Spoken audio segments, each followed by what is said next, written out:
Bottom of the deck ಬಂದಿರುವಂತಹದ್ದು empress card ಬಂದಿದೆ. So empress card ಏನನ್ನು ರೆಪ್ರೆಸೆಂಟ್ ಮಾಡುತ್ತೆ?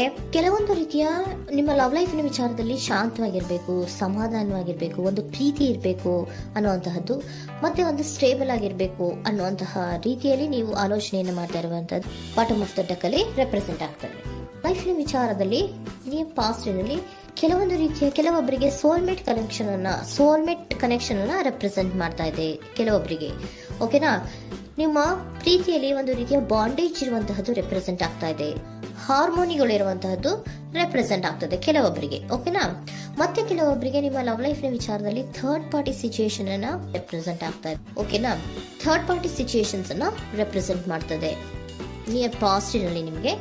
ನೆಕ್ಸ್ಟ್ ಕಾರ್ಡ್ ಬಂದಿರುವಂತಹದ್ದು ಪೇಜ್ ಆಫ್ ಸೋರ್ಟ್ಸ್ ಬಂದಿದೆ. ಥರ್ಡ್ ಕಾರ್ಡ್ ಬಂದಿರುವಂತಹದ್ದು ಯಾವುದು? ನಿಮಗೆ ಪೇಜ್ ಆಫ್ ಸೋರ್ಟ್ಸ್ ಬಂದಿದೆ. ಸೊ ಕ್ಯೂರಿಯಾಸಿಟಿ ಇದ್ದಂತಹ, ನಿಮ್ಮ ಲವ್ ಲೈಫಿನ ವಿಚಾರದಲ್ಲಿ ಒಂದು ಕ್ಯೂರಿಯಾಸಿಟಿ ಇದ್ದಂತಹ, ಒಂದು ರೀತಿಯ ಬಾಂಡೇಜ್ ಇದ್ದಂತಹ, ಸ್ವಲ್ಪ ನೀವು ಮಾತಾಡಿರುವಂತಹ ಸಾಧ್ಯತೆಗಳು ರೀಸೆಂಟ್ ಪಾಸ್ಟ್ ನಲ್ಲಿ ರೆಪ್ರೆಸೆಂಟ್ ಆಗ್ತಾ ಇದೆ.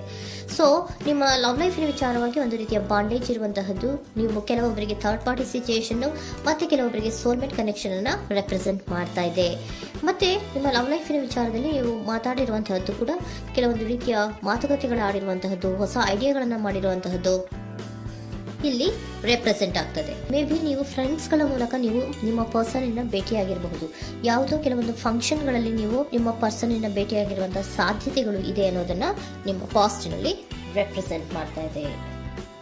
ನೆಕ್ಸ್ಟ್, ಅಟ್ ಪ್ರೆಸೆಂಟ್ನಲ್ಲಿ ಯಾಕೋ ನಿಮ್ಮ ಲವ್ ಲೈಫಿನ ವಿಚಾರದಲ್ಲಿ ಫೀಲಿಂಗ್ ಲೆಫ್ಟ್ ಔಟ್ ಆಗಿರುವಂತಹ ಸಾಧ್ಯತೆಗಳು ರೆಪ್ರೆಸೆಂಟ್ ಆಗ್ತಾ ಇದೆ. ಅಟ್ ಪ್ರೆಸೆಂಟ್ನಲ್ಲಿ ಯಾಕೋ ಕೆಲವೊಂದು ರೀತಿಯ ಚಿಂತೆಗಳಿರುವಂತಹದ್ದು, ವರೀಸ್ಗಳಿರುವಂತಹದ್ದು, ಬೇಜಾರಿನಲ್ಲಿ ನಿಮ್ಮ ಲವ್ ಲೈಫಿನ ವಿಚಾರದಲ್ಲಿ ಇರುವಂತಹದ್ದು ರೆಪ್ರೆಸೆಂಟ್ ಆಗ್ತಾ ಇದೆ. ಯಾಕೆ ಅಂದ್ರೆ ನಿಮ್ಮ ಲವ್ ಲೈಫಿನ ವಿಚಾರವಾಗಿ ಕೆಲವೊಂದು ರೀತಿಯ ಬದಲಾವಣೆಗಳಾಗ್ತಾ ಇರುವಂತಹದ್ದು ರೆಪ್ರೆಸೆಂಟ್ ಆಗ್ತಾ ಇದೆ. ಯಾಕೋ ಕೆಲವೊಂದು ಚೇಂಜಸ್ಗಳಾಗ್ತಾ ಇರೋದ್ರಿಂದ ನೀವು ಬೇಜಾರಿನಲ್ಲಿ ಇರುವಂತಹದ್ದು. ನಿಮ್ಮ ಲವ್ ಲೈಫಿನ ವಿಚಾರವಾಗಿ ಯಾಕೋ ಪರಿಸ್ಥಿತಿಗಳು ಅಷ್ಟು ಚೆನ್ನಾಗಿಲ್ಲದೆ ಇರುವಂತಹದ್ದು ರೆಪ್ರೆಸೆಂಟ್ ಆಗ್ತಾ ಇದೆ. ಯಾಕೋ ಕೆಲವು ಬದಲಾವಣೆಗಳು, ಚೇಂಜಸ್ಗಳು ಆವಾಗಿಂದ ಆವಾಗಲೇ ಆಗ್ತಾ ಇರುವಂತಹದ್ರಿಂದ ನಿಮಗೆ ಬೇಜಾರಾಗಿರುವಂತಹದ್ದು ರೆಪ್ರೆಸೆಂಟ್ ಆಗ್ತಾ ಇರೋದು. ಮತ್ತೆ ಥರ್ಡ್ ಕಾರ್ಡ್ ಬಂದಿರುವಂತಹದ್ದು ಕ್ವೀನ್ ಆಫ್ ವ್ಯಾಂಡ್ಸ್ ಬಂದಿದೆ. ಸೊ ಕ್ವೀನ್ ಆಫ್ ವ್ಯಾಂಡ್ಸ್ ಏನಕ್ಕೆ ನಿಮಗೆ ಪದೇ ಪದೇ ಚೇಂಜಸ್ಗಳಾಗ್ತಾ ಇದೆ? ಆ ಚೇಂಜಸ್ಗಳಿಂದ ಯಾಕೋ ಕೆಲವೊಂದು ರೀತಿಯ ವೇರಿಯೇಷನ್ಗಳು ಆಗ್ತಾನೆ ಇರೋದ್ರಿಂದ ನಿಮಗೆ ಬೇಜಾರಾಗ್ತಾ ಇದೆ. ಸೊ ಅದಕ್ಕೋಸ್ಕರ ನೀವೇನ್ ಮಾಡ್ತೀರಾ? ಬಹಳ ಧೈರ್ಯವಾಗಿ ಕೆಲವೊಂದು ನಿರ್ಣಯಗಳನ್ನ ಮಾಡುವಂತಹ ಸಾಧ್ಯತೆಗಳು ಅಟ್ ಪ್ರೆಸೆಂಟ್ ನಲ್ಲಿ ರೆಪ್ರೆಸೆಂಟ್ ಆಗ್ತಾ ಇದೆ. ಬಹಳಷ್ಟು ಧೈರ್ಯದಿಂದ ಇಂಡಿಪೆಂಡೆಂಟ್ ಆಗಿ ಕೆಲವೊಂದು ನಿರ್ಣಯಗಳನ್ನ ಮಾಡಬೇಕು ಅನ್ನುವಂತಹ ಆಲೋಚನೆಗಳನ್ನ ಮಾಡ್ತಾ ಇರುವಂತಹದ್ದು ರೆಪ್ರೆಸೆಂಟ್ ಆಗ್ತಾ ಇದೆ. ಯಾಕೆ ಅಂದ್ರೆ ಆವಾಗಿನವಾಗೆ ನಿಮ್ಮ ಲವ್ ಲೈಫಿನ ವಿಚಾರದಲ್ಲಿ ತುಂಬಾ ಏರುಪೇರುಗಳಾಗ್ತಾ ಇರೋದ್ರಿಂದ ಆ ವಿಚಾರದಲ್ಲಿ ಸ್ವಲ್ಪ ಬೇಜಾರುಗಳು ಇರುವಂತದ್ದು ರೆಪ್ರೆಸೆಂಟ್ ಆಗ್ತದೆ.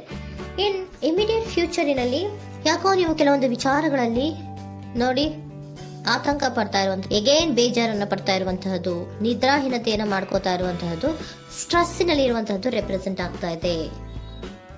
ಕೆಲವೊಂದು ನಿರ್ಣಯಗಳನ್ನು ತಗೊಳ್ಳುವಂತಹ ಸ್ಟ್ರೆಸ್ಗಳಲ್ಲಿ ಇರುವಂತಹದ್ದು ಕೆಲವೊಬ್ಬರಿಗೆ ಯಾಕೋ ಇಮಿಡಿಯೇಟ್ ಫ್ಯೂಚರ್ ನಲ್ಲಿ ಕೂಡ ರೆಪ್ರೆಸೆಂಟ್ ಆಗ್ತಾ ಇದೆ. ಆದ್ರೆ ಫ್ಯೂಚರ್ ನಲ್ಲಿ ನೀವು ಏನ್ ಮಾಡ್ಬೇಕಾಗಿತ್ತು? ಸೊ ಕ್ವಿಕ್ ಥಿಂಕಿಂಗ್ ಅನ್ನ ಮಾಡ್ಬೇಕಾಗಿತ್ತು. ಕೆಲವು ವಿಚಾರಗಳ ಬಗ್ಗೆ ನೀವು ಫೋಕಸ್ ಅನ್ನ ಮಾಡ್ಬೇಕಾಗಿತ್ತು. ಏನಾಗ್ತಾ ಇದೆ ನಮ್ಮ ಲವ್ ಲೈಫಿನ ವಿಚಾರದಲ್ಲಿ ಅನ್ನೋದನ್ನ ಫೋಕಸ್ ಅನ್ನ ಮಾಡಿದ್ರೆ ನಿಮ್ಮ ಲವ್ ಲೈಫಿನ ವಿಚಾರದಲ್ಲಿ ಕೆಲವೊಂದು ರೀತಿಯ ಫುಲ್ಫಿಲ್ಮೆಂಟ್ಗಳು, ಸಮಾಧಾನಗಳು, ಖುಷಿಗಳು ಇರುತ್ತೆ. ಯಾವಾಗ ನೀವು ಫೋಕಸ್ ಅನ್ನ ಮಾಡೋದಿಲ್ವೋ ಆಗ ನಿಮ್ಗೆ ಮತ್ತಷ್ಟು ಆತಂಕಗಳು, ಬೇಜಾರುಗಳು ಆಗುವಂತ ಸಾಧ್ಯತೆಗಳು ಇದೆ. ಇದು king of swords, nine of ಸೋರ್ಸಿನ ಕ್ಲಾರಿಫಿಕೇಶನ್ ಕಾರ್ಡ್ ಅಷ್ಟೇ. ಅಂದ್ರೆ ಏನು? ನೀವು ಕೆಲವೊಂದು ವಿಚಾರಗಳಲ್ಲಿ ಫೋಕಸ್ ಅನ್ನ ಮಾಡಬೇಕು. ಲವ್ ಲೈಫಿನ ವಿಚಾರಗಳಲ್ಲಿ ಫೋಕಸ್ ಅನ್ನ ಮಾಡಿ ಕೆಲವೊಂದು ರೀತಿಯ ಆಕ್ಷನ್ಸ್ ಗಳನ್ನ ತಗೊಂಡ್ರೆ ಫುಲ್ಫಿಲ್ಮೆಂಟ್ ಗಳಾಗುವಂತಹ, ಸಮಾಧಾನಗಳಾಗುವಂತಹ, ಖುಷಿಗಳಾಗುವಂತಹ ಸಾಧ್ಯತೆಗಳು ಇದೆ. ಕರೆಕ್ಟ್ ಆಗಿ ಮಾತಾಡಬೇಕು. ಏನ್ ಮಾತಾಡಬೇಕು ನಿಮ್ಮ ಲವ್ ಲೈಫಿನ ವಿಚಾರವಾಗಿ ಕರೆಕ್ಟ್ ಆಗಿ ಮಾತಾಡಿ ಕೆಲವೊಂದು ರೀತಿಯ ಕ್ಲಿಯರ್ ಥಿಂಕಿಂಗ್ ಅನ್ನ ಮಾಡಿ ಕ್ವಿಕ್ ಆಕ್ಷನ್ಸ್ ಅನ್ನ ತಗೊಳ್ಳುವಂತಹದ್ದು ರೆಪ್ರೆಸೆಂಟ್ ಆಗ್ತಾ ಇದೆ. ಓಕೆನಾ? ಇದಿಷ್ಟು ನಿಮ್ಮ ಕಾರ್ಡ್ಸ್ ನ ರೀಡಿಂಗು. ನೆಕ್ಸ್ಟ್, ಏಂಜಲ್ ಗೈಡೆನ್ಸ್ ನಿಮ್ಗೆ ಏನ್ ಹೇಳ್ತಾ ಇದ್ದಾರೆ ಅನ್ನೋದನ್ನ ನೋಡೋಣ. ನಿಮ್ಮ ಲವ್ ಲೈಫಿನ ವಿಚಾರವಾಗಿ ಏಂಜಲ್ ಗೈಡೆನ್ಸ್ ಏನ್ ಕೊಡ್ತಾ ಇದ್ದಾರೆ? ವೇಟ್ ಅಂತ ಹೇಳ್ತಾ ಇದ್ದಾರೆ. ಸ್ವಲ್ಪ ತಾಳ್ಮೆಯಿಂದ ಇರೋ, ಅವಸರದಲ್ಲಿ ಯಾವ ನಿರ್ಧಾರವನ್ನ ಕೂಡ ಮಾಡಬೇಡ ಅನ್ನೋದನ್ನ ಏಂಜಲ್ ಗೈಡೆನ್ಸ್ ಕೊಡ್ತಾ ಇದ್ದಾರೆ. It's up to you. ಇದು ಎಲ್ಲ ನಿನಗೆ ಬಿಟ್ಟಿರುವಂತಹದ್ದು. ಬೇಗ ಬೇಗ ಕೆಲವೊಂದು ನಿರ್ಧಾರಗಳನ್ನ ಕ್ವಿಕ್ ಥಿಂಕಿಂಗ್ ಅನ್ನ ಮಾಡಿದ್ರು ಕರೆಕ್ಟ್ ಆಗಿ ಕ್ಲಿಯರ್ ಥಿಂಕಿಂಗ್ ಅನ್ನ ಮಾಡಬೇಕು. ಸೊ ಕ್ಲಿಯರ್ ಥಿಂಕಿಂಗ್ ಅನ್ನ ಮಾಡೋದಕ್ಕೆ ಲವ್ ಲೈಫ್ ನ ವಿಚಾರವಾಗಿ ಸ್ವಲ್ಪ ಟೈಮು ಬೇಕಾಗುತ್ತೆ. ಅದಕ್ಕೋಸ್ಕರನೇ ಏಂಜಲ್ ಗೈಡೆನ್ಸ್ ನಿಮ್ಗೆ ಏನ್ ಕೊಡ್ತಾ ಇದ್ದಾರೆ, ಸ್ವಲ್ಪ ವೇಟ್ ಮಾಡಿ. ಇಟ್ಸ್ ಅಪ್ ಟು ಯು, ಇದು ನಿಮ್ಗೆ ಬಿಟ್ಟಿರುವಂತಹದ್ದು. ಪರ್ಫೆಕ್ಟ್ ಟೈಮಿಂಗ್, ಕೆಲವೊಂದು ವಿಚಾರಗಳಿಗೆ ಪರ್ಫೆಕ್ಟ್ ಟೈಮಿಂಗ್ ಅನ್ನೋದು ಅಥವಾ ಡಿವೈನ್ ಟೈಮಿಂಗ್ ಅನ್ನೋದು ಬರಬೇಕು. ಆಗ ಕೆಲವೊಂದು ನಿರ್ಣಯಗಳನ್ನ ಮಾಡಬಹುದು. ಸ್ವಲ್ಪ ನೀವು ಈಗ ಯಾವುದೇ ರೀತಿಯ ಅವಸರದ ನಿರ್ಧಾರಗಳನ್ನು ಮಾಡೋದು ಬೇಡ ಅಂತ ಹೇಳ್ತಾ ಇದ್ದಾರೆ. ಓಕೆ, ಸರೆಂಡರ್ ಕಾರ್ಡ್ ಏನ್ ಹೇಳ್ತಾ ಇದ್ದಾರೆ ಅನ್ನೋದನ್ನ ನೋಡೋಣ. So surrender frustration doesn't open any doors. The key to resolving a dilemma, dissolving a block, is to take a breath, center yourself and regroup so may approach the situation more calmly. Frustration, ಹತಾಶೆ ಅನ್ನೋದು ಮಾಡ್ಕೋಬೇಡಿ. ಹತಾಶೆ ಮಾಡ್ಕೊಳ್ಳೋದ್ರಿಂದ ನಿಮಗೆ ಯಾವುದೇ ರೀತಿಯ ಹೊಸ ಐಡಿಯಾಗಳು ಬರಲ್ಲ, ಹೊಸ ಥಿಂಕಿಂಗ್ಗಳು ಬರಲ್ಲ, ಕ್ಲಿಯರ್ ಥಿಂಕಿಂಗ್ ಅನ್ನ ಮಾಡೋಕ್ಕೆ ಸಾಧ್ಯ ಆಗಲ್ಲ. ಸೊ ಅದಕ್ಕೆ ನೀವೇನ್ ಮಾಡಬೇಕು, ಫ್ರಸ್ಟ್ರೇಷನ್ ಅನ್ನ ಬಿಟ್ಬಿಟ್ರೆ ನೀವು ಸಮಾಧಾನವಾಗಿ ಯೋಚನೆ ಮಾಡಿ ಕೆಲವೊಂದು ನಿರ್ಧಾರಗಳನ್ನ ಮಾಡಿ ಅನ್ನೋದನ್ನ ಸರೆಂಡರ್ ಕಾರ್ಡ್ ಕೂಡ ನಿಮಗೆ ಹೇಳ್ತಾ ಇದ್ದಾರೆ. ಸೊ ನಿಮ್ಮ ಲವ್ ಲೈಫಿನ ವಿಚಾರದಲ್ಲಿ ಈಗ ಸ್ವಲ್ಪ ನಿಮಗೆ ಬೇಜಾರುಗಳಿರುವಂತಹದ್ದು, ಕೆಲವೊಂದು ಬದಲಾವಣೆಗಳು, ವೇರಿಯೇಷನ್ಗಳು ಆಗ್ತಾ ಇರುವಂತಹದ್ದು ರೆಪ್ರೆಸೆಂಟ್ ಆಗ್ತಾ ಇದೆ.